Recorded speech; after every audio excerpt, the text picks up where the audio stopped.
Ready your mind for the next chapter. Warmaster of Chaos, Part 27. From War in the Labyrinth. A detailed account of the Minosian campaign by Alfonso Sallust. Published by Cainopolis Academic Presses, 951-41. The Liberator's words of warning to General Malone before his departure from Minos would soon prove to be as prescient as one would expect from a man of his great wisdom. At the time, all Protectorate analysts and diviners, whether they followed the Lord of Joy or the Great Architect, agreed that there was no evidence that the unrest on Minos was anything but the result of imperial incompetence and passionless cruelty. Yet even a cursory glance at the fragmented intelligence gleaned from the Minosian SDF was enough for the Liberator to see that there was more at work in the system than it seemed.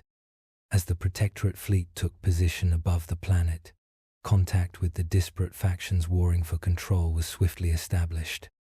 Through the efforts of Sir Harold and Lady Christabel, the anti-imperial groups were quickly brought to heel, happily joining forces with the Protectorate in return for their aid in bringing peace, prosperity, and liberation to their world.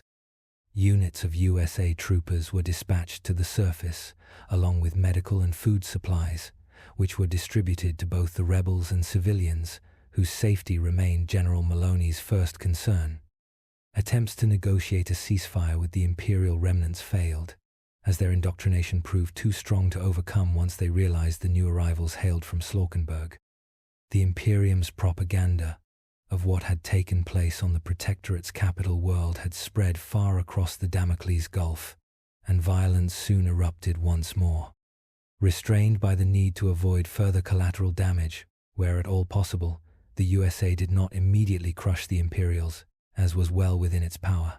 Instead, General Maloney opted for a more cautious strategy of isolating and defeating each Imperial force in detail. The surface of Minos was a battlefield unlike anything the united Slaukenberg army had previously encountered. The continent-spanning city was crowded and polluted, home to billions of scared and hungry civilians along with the numerous warring factions. Over thousands of years of urban decay and periodic renewal, the world had become a maze to all off-worlders. In truth, even the locals rarely knew more than the immediate surroundings of their dwellings and the paths leading from their ramshackle homes to their place of labor. Fortunately, the hyper-realistic training which Lord Hector had insisted the USA men and women go through on Slaukenberg proved itself worth the cost many times over.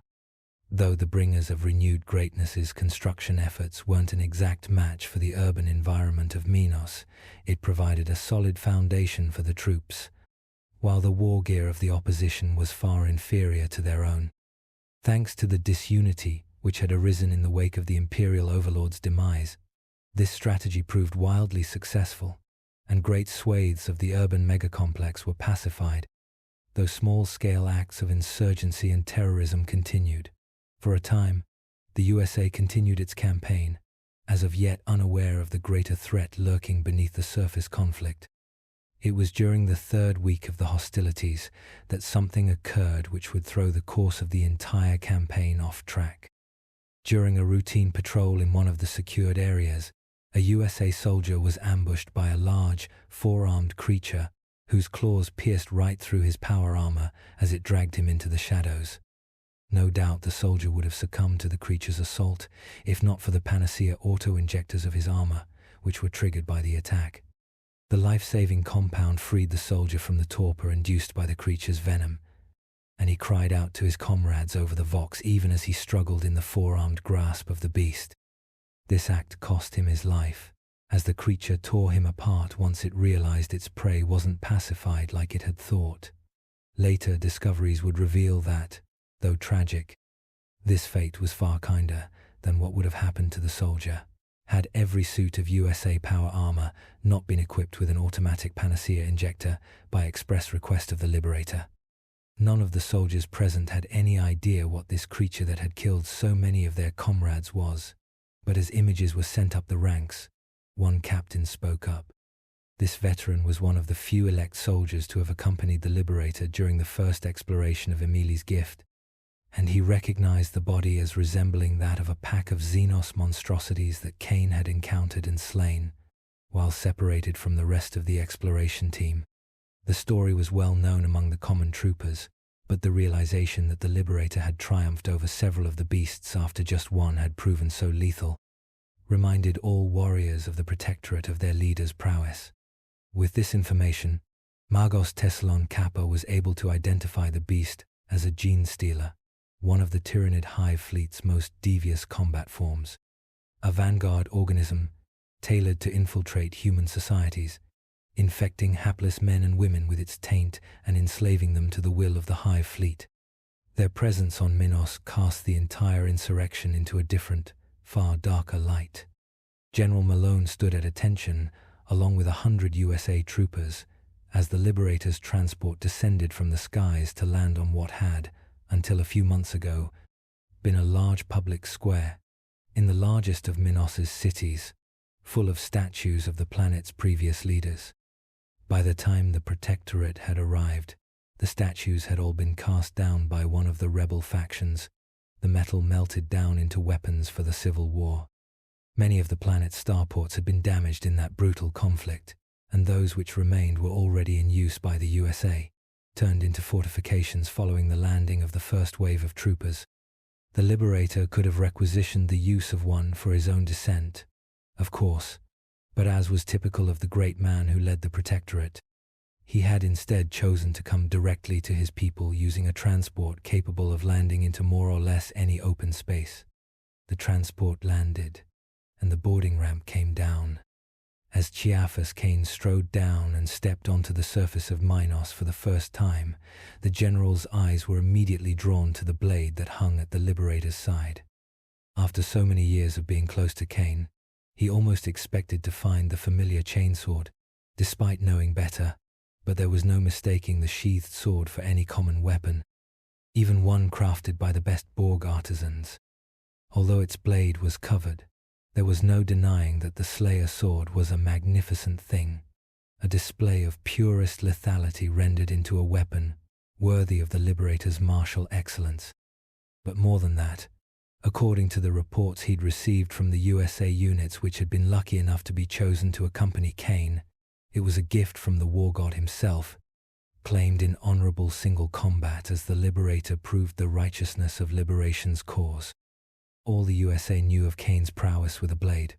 Of course, stories of his sparring matches with the likes of Sir Hector or Lady Militia were swapped between troopers all the time, and the picked record of his duel against the hated Inquisitor Karamazov had been watched countless times by millions of citizens. But to have triumphed over a herald of Khorne himself was a clear sign of their leader's supremacy, not just among mortals, but among the exalted servants of the Pantheon as well. The war god had sent one of his mightiest champions to test the Liberator's commitment to his path of honor and dedication to the people, and Cain had prevailed. Malone had also received a transcript of the Liberator's speech to the herald before their duel from the soldiers who had witnessed it in person, in which he had revealed his belief that Khorne himself had been poisoned by hated Nurgle, his nobility and honor tainted by the Rotting One's corrupting influence. The USA hadn't taken the revelation well, and numerous oaths of vengeance against the Plaguefather had been sworn on Minos since the news had spread. But they were determined to keep to the precepts by which they had lived since the uprising, and, one day, they would liberate the Lord of Battle himself.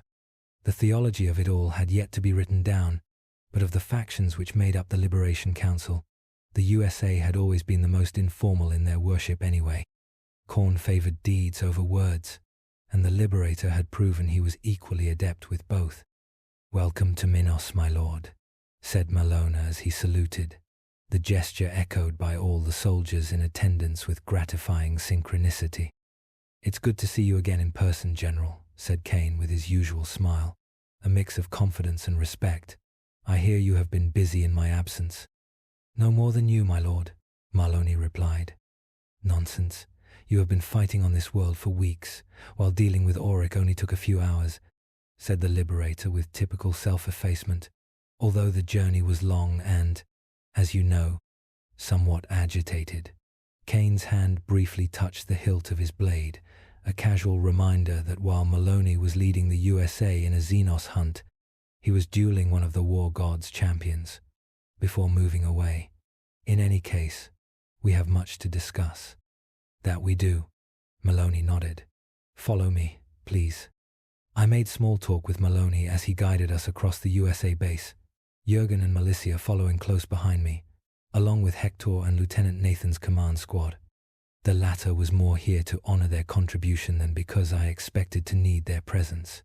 If there was still anything on Minos that could threaten me, I was relying more on my aid and bloodwood to keep me safe than another bunch of grunts, no matter how skilled the lieutenant's people had proven to be. Akivasha had remained aboard the World Wounder. The Paragon had no interest in Minos, and she trusted Milicia and Jurgen to keep her source of Panacea-rich blood safe. Thanks to the Ansible network, the General had already been informed of most of what had transpired in XUN-13, although there had been a few details missing from the official report, not because I didn't trust him with the information, although I absolutely did not, but because the implications of what had happened were so huge that Arielu and the others had understood my reluctance to limit the chances of it spreading. As it had turned out, Jurgen had put the inquisitorial rosette I'd taken off the corpse of Fyodor Karamazov with us when we'd left Slaukenberg, putting it into my luggage, along with a bunch of other personal effects. When I asked him why, he shrugged and said he had a feeling that it might be useful. Knowing better than to push further, I'd handed over the rosette to Arielu's tech priests. With it, the Borgs had been able to decrypt the data of Galerian's lab, which was fortunate, given that according to the logs, attempting to move the shadow light without proper shielding was liable to kill everyone in the immediate vicinity, unless they happened to be latent psychers, in which case it was credits to Carrots that it would still kill them or gift them a seemingly random minor psychic ability. Right now, the artifact was secured in the World Wounder's vault, well beyond the reach of any of the Borgs who might feel like taking up the unlamented Magos Galerion's research. After talking with Arielu about it, I'd put a squad on duty guarding the room at all times, with strict orders to give exactly one warning to anyone trying to get close to it, then to shoot to kill. I didn't expect things to come to that, but I'd rather not find out I was wrong with one or more Borgs melting themselves trying to study the thing. I had no doubt whatsoever that it would end up causing me trouble later down the line, but for the moment, I'd more pressing concerns I needed to deal with. We made our way to the command center of the USA operations on Minos. Until the Civil War, which had torn the planet apart, it had clearly been some kind of warehouse used to store shipments from orbit before they were distributed across the rest of the planet. Now, there was a large hololithic projector, enough chairs for all of us, and a recaf pot, which Jurgen made a beeline for and began serving everyone before anyone could say anything. Harold and Christabel were already present, and they greeted me in turn, the latter with admittedly a tad more enthusiasm than was proper, but nobody said anything and I chose not to make a fuss about it, even as I made a note to arrange to spend some time with her later, before her Slaneshi tendencies pushed her to do something I would regret. So, I said, once we were all sitting down and I sipped at the cup Jurgen had handed me, mentally comparing it to the stuff I'd gotten used to aboard World Wounder. Genestealers. After dealing with the Golden Hand, I had read through the reports which had poured through the Ansible network as soon as the World Wounder had emerged from the warp in the XUN-13 system, learning that there was a Xenos infestation on the Imperial world, whose liberation I'd left in the hands of a cornate lunatic hadn't been the relaxing read I'd been hoping for, and I'd very politely asked Arielu how quickly we could get back to Minos. Things didn't seem to have gone too wrong since then, though. In fact, as I was debriefed on what had happened since I'd been out of reach due to being in the warp, things seemed to have gone almost suspiciously well. I was hoping nobody had tried to hide anything from me, and that Marlone wasn't about to reveal that they were keeping a lid on a desperate situation to keep the plebs from panicking and making it worse. Fortunately, he didn't. Yes, Genestealers, said Malone, his expression serious. Though we lost several dozen troopers to the beasts, We believe we've successfully eradicated their presence from Minos. Our Cassandron auxiliaries especially performed very well, the general said, nodding toward the vampire officer in full body covering armor, who sat with the rest of the USA's representatives to the meeting. His name, if I wasn't mistaken, was Morin, and he was one of the Volkihar Coven, although not high-ranking enough to be allowed to take the Coven's name for his own yet. He had been selected as representative of the Cassandron contingent on the War Council mostly, I suspected, due to Akivasha's presence, although given the way everyone else looked at him, he must have the competence required for such a position. Once we established the beast's presence on Minos, they requested that we entrust the hunt to them, Maloney explained. Most of the Genestealers on the planet were slain by the vampires. Is that so? Well done, Sieur Morin, I said with an approving nod in the vampire's direction, who didn't quite preen at the praise. Most likely he was too experienced for such an obvious tell. From my experience with them, Genestealers are hardy foes. It wouldn't hurt to remind everyone that I'd supposedly found and killed an entire nest of the monsters aboard Emily's gift during the first expedition. No one besides me knew that they had all been dormant at the time, save for the final one, which had still been sluggish from gods knew how long in hibernation. Thank you, Lord Cain, the vampire replied, his low Gothic strangely accented in the way most Volkihar did, except Akivasha. For reasons I felt it was best for my peace of mind, I did not question. We are happy to serve the Protectorate in any way we can. I had to admit that was some smooth bootlicking. Then again, vampires were used to a hierarchy where rank wasn't determined by which side of the bedsheets you had been born on, but on personal as well as political power, meaning that an angry superior could tear you apart with their bare hands, rather than ask a minion to beat you up or have you shot like on civilized imperial worlds. Also, my association with Akivasha was probably akin to someone being on a first-name basis to one of the mythical Primarchs from his perspective.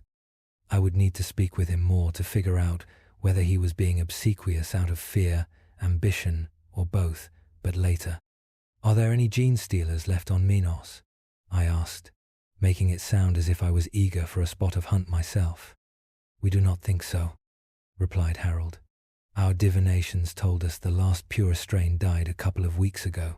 However, their infected puppets remain, and they still follow the last instructions of their alien masters. Ah, there it was. The true threat and reason why the discovery of the Genestealers on Minos had been so worrying. By themselves, the Xenos were dangerous, yes, but it was their ability to subvert their victims which truly made them a threat to the Imperium itself. Our analysts are pretty sure the beasts arrived on the planet only a few months back, aboard one of the last ships to pass through the system before trade collapsed in the subsector, finished Malone as he reached the end of his explanation. They moved across the urban landscape and infected many people from all ways of life, bringing them in their mind, controlling web of influence. Fortunately, said Tessalon Kappa, the Panacea is capable of curing such implantation and freeing the victim from the Xenos mind control, although the experience is quite traumatic for them. I can imagine why, I said grimly, speaking truthfully for once. The idea of having one's free will subverted like that, turned to the machinations of the Great Devourer, filled me with an entirely different kind of horror than the one I was all too familiar with. Do we know whether the bureaucrats who made the decision to starve the population were infected? I asked. Given the state of their bodies once the insurgents were done with them, that is impossible to say, Lord Liberator, said Harold with a tight smile. For the sake of bringing back order and avoiding long-lasting grudges, we've played up the possibility in our exchanges with the local factions. Blaming everything on the Genestealers felt cheap, but if that kept the population from burning their own planet to the ground, then I was perfectly fine with it. And what of our relationship with the Minosians? I asked. Most of the locals still have no idea who we are, said Christabel. As far as they know, we are off-worlders come to help them.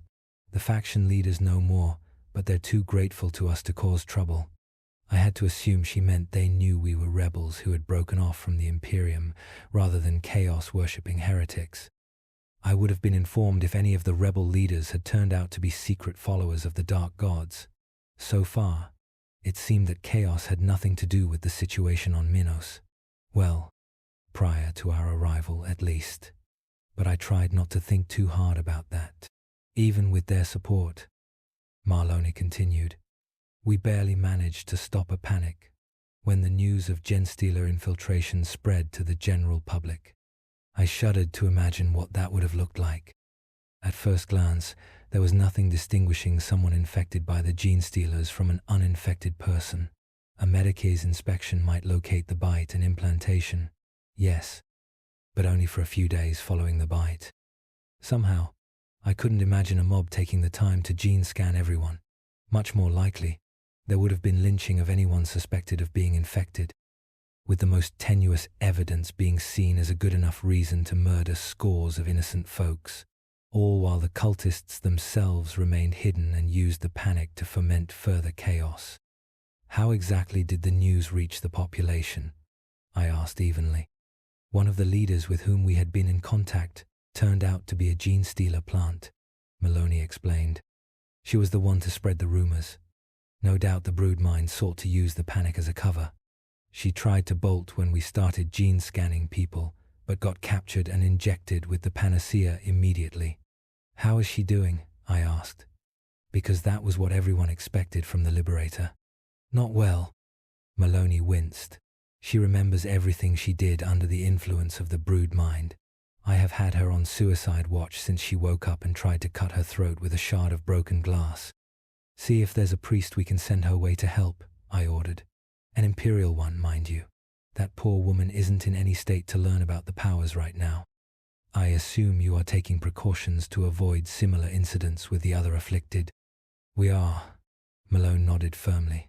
It has added another complication to something which, frankly, has been a logistical nightmare to orchestrate. If we are to ensure there is no remaining infected, everyone on the planet needs a shot of Panacea.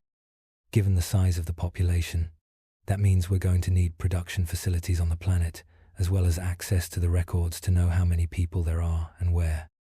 There are groups resisting the Panacea on claims that this is some heretical conspiracy to mind control them or some other nonsense, but they've all been started by Genestealers' puppets, so we're ignoring them. Nobody voiced the fact that this had given the USA the perfect excuse to forego negotiations completely, as they couldn't be sure they weren't talking to a Xenos puppet until they'd received treatment. At which point, the Protectorate forces could hardly be expected to simply let them go and resume their previous activities. I was sure Christabel and Harold were already working on selling that narrative to the plebs. I took a moment to consider what I had learned. We had been very lucky the Genestealers had only been here for so short a time prior to our arrival. Knowledge of the Xenos' insidious corruption was unavailable to the public, but Aurelu's archives contained plenty of knowledge the Inquisition would frown on even a rogue trader possessing, and she had lent me the relevant texts once we'd heard of the beast's presence on Minos, as well as sent copies to Tessalon Kappa through the Ansible network to complement his own research into the cadavers we'd brought back from Emeli's gift years ago. They had made for educational, if not comforting, reading on the return journey through the warp. If the Genestealers had been present on Minos longer, their infected puppets would have started having children, whose genetic material would have been irrevocably tainted by the Tyranids. They would have been born into the brood mind, forever enslaved to the purpose of the Great Devourer. Gene scans would have been able to discover them, but I didn't fancy the thought of having to order the USA to go through the planet and drag men, women and children out of their homes for execution, which I knew was what the Imperium had to do when uncovering a Genestealer cult. My image as a protector of the people would have taken a hit if I'd given that order. I still would have done it if need be.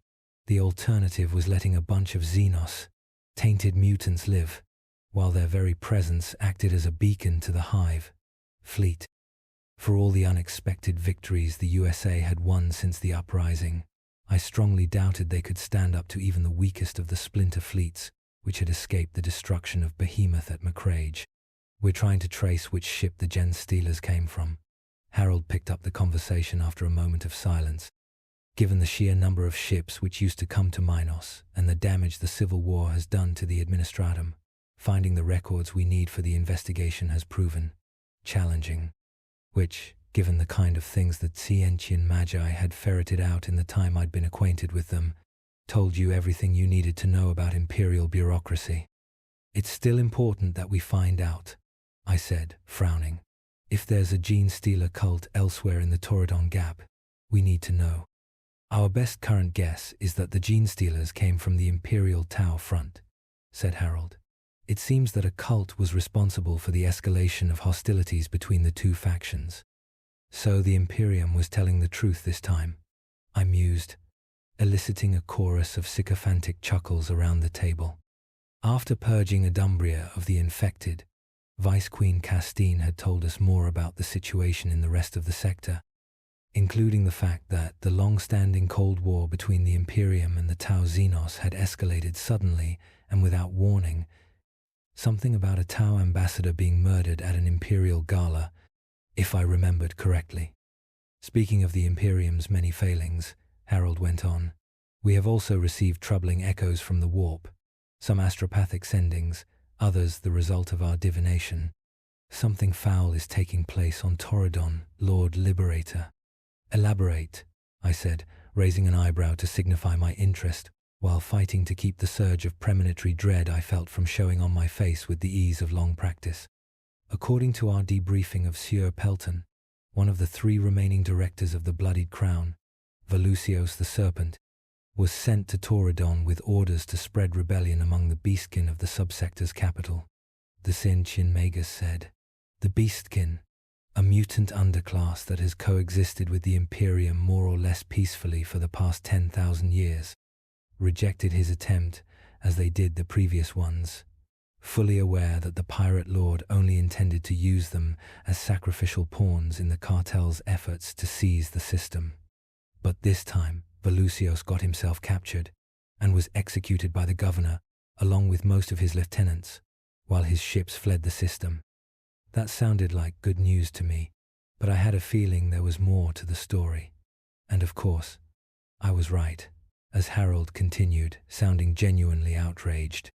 And, for some insane reason, the governor decided to tell the rest of the population that the Beastkin were actually working with Volusios, and are somehow responsible for the departure of the Imperial Navy from the subsector.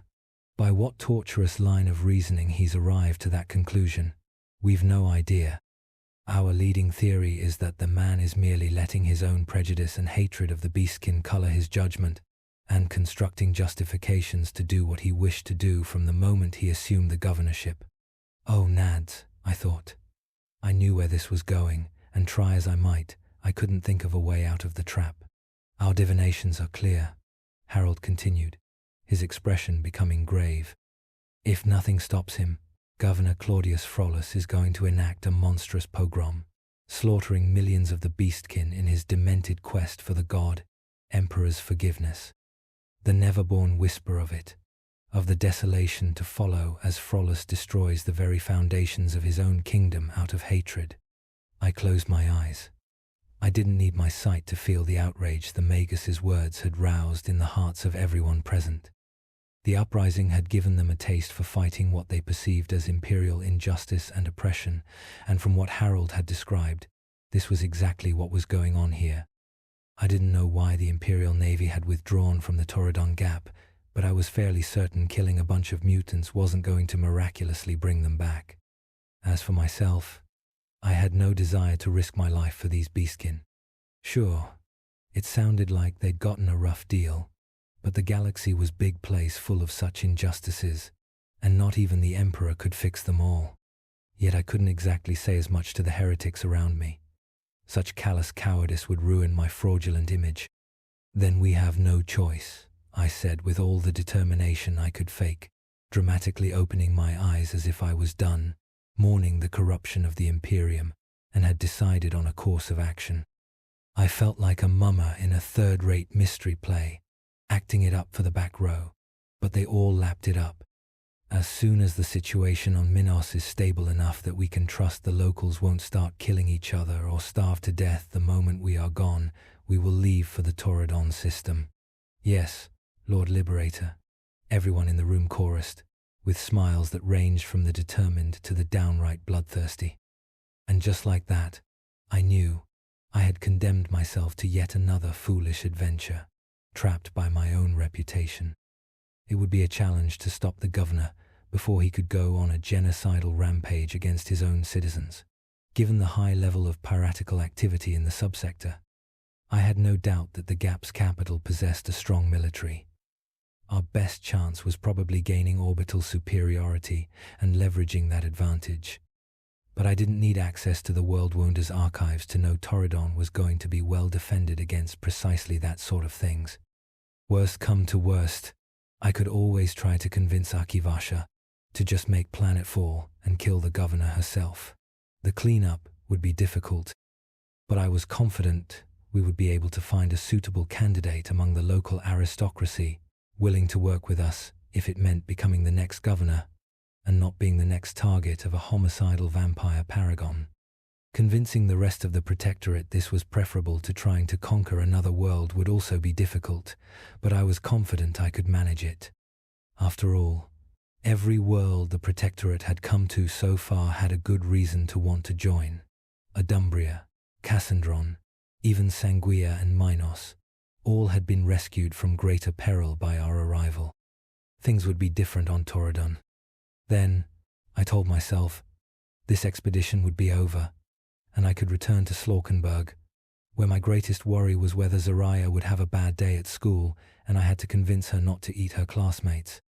Of course, it wasn't going to be that simple, and I already knew it back then, though how complicated things were going to get, and what galaxy-shaking revelations I would face before finally returning to what I had reluctantly come to think of as my home, I had no clue.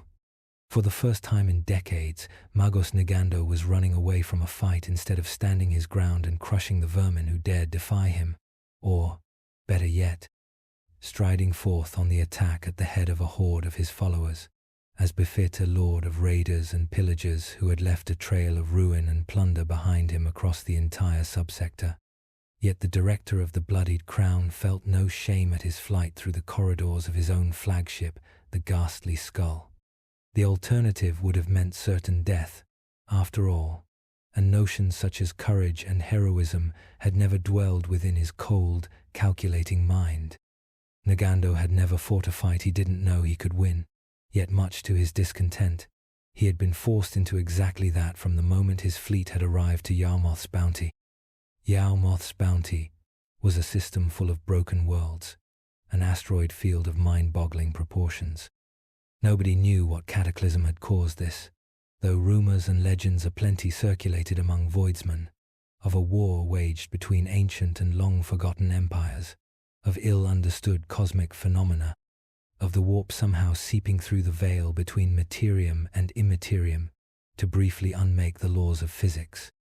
Personally, Negando had always thought the Mechanicus must know the truth, and it must have been terrible indeed. Why else would they have scorned the system, despite the opportunity it represented? For the system's devastation mattered little compared to the resources it offered to the Imperium, as the various minerals that had been located hundreds of kilometers below the surface of the broken worlds were now scattered in the asteroid fields. For thousands of years, the void-born mining clans of Yawmoth's Bounty had operated hundreds of space stations of various sizes, performing the exceptionally dangerous work required to exploit the mineral resources of the system and preparing them for shipping to the rest of the subsector in return for the supplies they needed to maintain their habitations.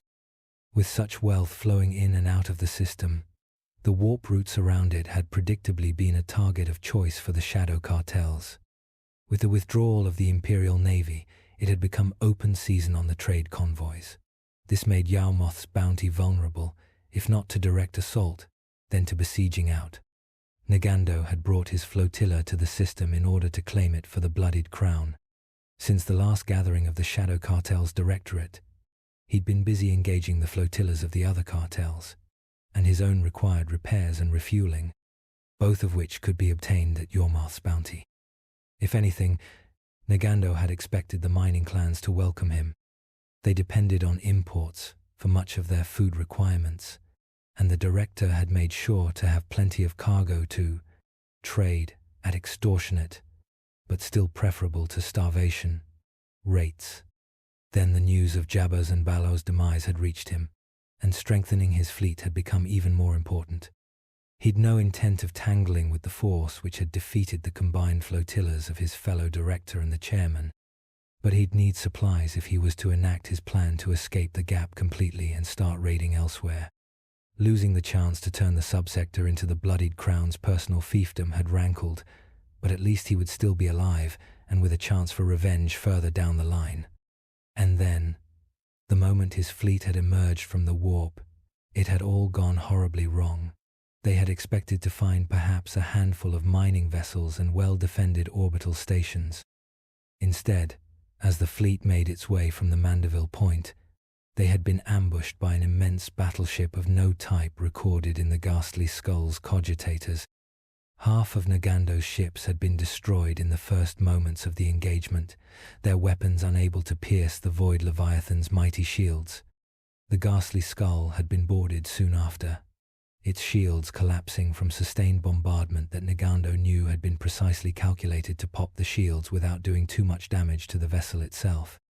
Usually, Negando would have trusted the heavily augmented cyborgs on his ship to deal with the boarders, but he'd seen them through the ship's internal surveillance network, and known at once the ship was doomed. Negando had barely made it out of the bridge in time, fleeing down the evacuation passage he'd installed aboard the captured warship years ago. He'd left his cyborgs behind, using his command protocols to override their survival instincts and force them to fight to the last breath in order to buy him time. Negando was painfully aware of how thin his chances of making it out of this trap were. Even if he reached an escape pod, he would only trade the perils of the Ghastly Skull for those of the Void War raging outside its hull, but a small chance was still better than none at all.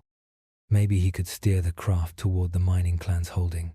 If he landed on an asteroid, his body was capable of surviving void exposure for several hours, which would hopefully be long enough to reach a sealed HAB unit and force his way inside before going to ground. The director was less than 10 meters from his destination when a single shot resonated through the corridor, and something punched him in the back with enough strength to send him crashing to the ground. There was no pain. Negando had removed his ability to feel such things years ago, but a flurry of damage reports flowed across his augmetic sight. He turned his head around 180 degrees on mechanical vertebrae and beheld his murderer towering over him, looking down at him with glowing eye lenses. The figure was enormous, taller even than Negando would have been standing up despite his numerous enhancements. Its armor was the black of the void, edged in bloody red, and marked with glowing symbols that made the director's optics glitch as he tried to focus on them. Astartes, Negando knew, though he'd never seen one of the so-called Emperor's finest in person before. He'd seen picked recordings of them in action. This one was very different from the recordings, true, but there was no mistaking the shape of the armor, even under the heretical markings. As the last spark of life within the discontent tech thrall who had claimed a title he didn't have any right to faded, his dying mind overheard his killer speak. "This is Sidan of Third Psalm. Inform Lord Astyanath that the leader of the piratical vermin is dead." "Good," another voice said, in one of Negando's rapidly shutting down receiving systems, distorted by Vox corruption. "Second Psalm has secured the bridge, and the slaves are working on bringing this ship under the control of the Brotherhood of Darkness. Return to the sightless godling, brother. There is much work left to be done before we can continue our crusade." And then there was only silence and darkness, as Director Negando died, his skull idly crushed by the Chaos Marine as he walked away from his latest kill.